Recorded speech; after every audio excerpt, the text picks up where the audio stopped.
Nagbabalik ang PTV Balita ngayon.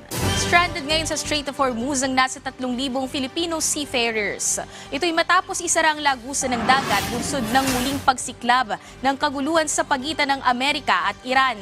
Ayon kay DMW Secretary Hans Leo Kakdak, lula ng mga Pilipinong tripulante sa 400 barko na na-stuck sa Persian Gulf.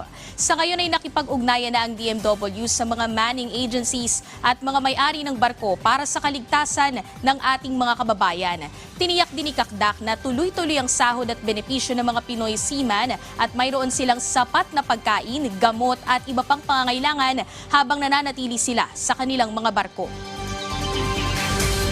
Samantala, inatasan naman ng Energy Regulatory Commission ang lahat ng distribution utilities na huwag putuli ng supply ng kuryente ng kanilang mga customer na hindi nakapagbayad mula buwan ng Agosto hanggang Oktubre ng taong ito.